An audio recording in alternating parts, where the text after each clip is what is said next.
Well, hello there, it's Liam from Unique Cars and Parts, and I'm with Neil, and I'm at the Trafalgar Holden Museum, and we've been having a look at some wonderful old Holdens. There's so many of them here, but this isn't quite so old, Neil. No, there's a 2004 concept car. It was going to be the rejuvenation of the old Torana.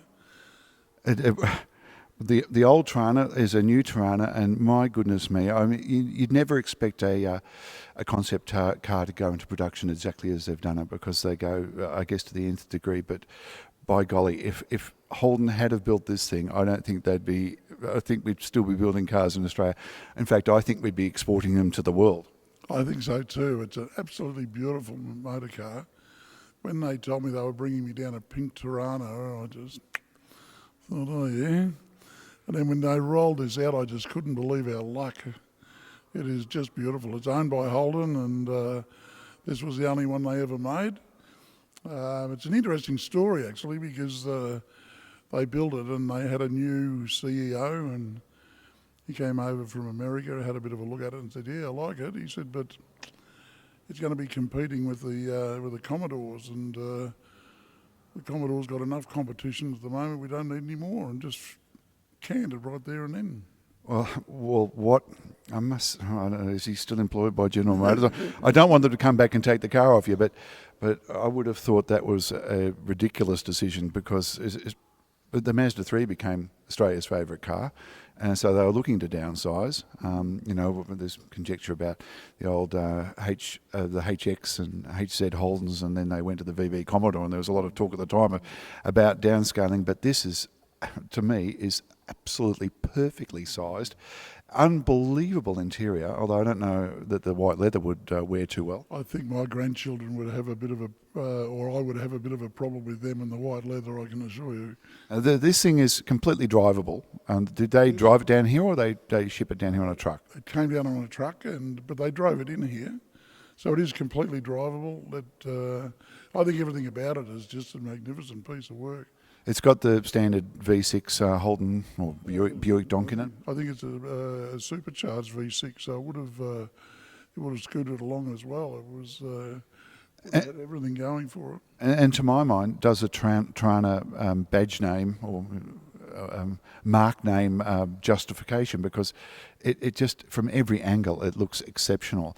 I can see it's got some of the General Motors giveaway. The sat nav looks exactly the same as what you see in a Commodore, and some of the switch gear, but it is outstanding. It is, absolutely. And the thing about it, it even caters for women, because the colour was apparently picked from a nail polish chart. So we cover every angle here. Well, it's almost got a pearl to it, because it's changing colour as I look at different angles. The panel work seems to change colour. It's absolutely glorious, isn't it? It is. You know, we've harped on about modern cars not being as nice as some of the old girls, but this thing is absolutely spectacular. Every now and again they come out with something really brilliant, and I'll even look at the Hurricane that they did years back, and I reckon it would have blown Camaros, Mustangs, the lot would have blown them all out of the water. But we decided not to go ahead with it, and it was a terrible shame. Well, I fully agree. The Hurricane was a beautiful looking car, and you scratch your head and think, well, why in the hell did that not make it into production? I look at this and think the same thing. I think, so you said this is 2004? 2004 this was put together, yeah. So we're looking at a 14, 15-year-old car, and it looks as up-to-date as anything that would roll off a production line today. So it has aged incredibly well. Absolutely. I think if you took it out on the road now, you'd have everybody stopping to have a look. Yes. And a 15-year-old, it's saying something, isn't it? It's brilliant. Well, look, if you want to come down and have a look at, I think, one of Holden's best vehicles that never made it to production, unfortunately, get down to the Trafalgar Holden Museum.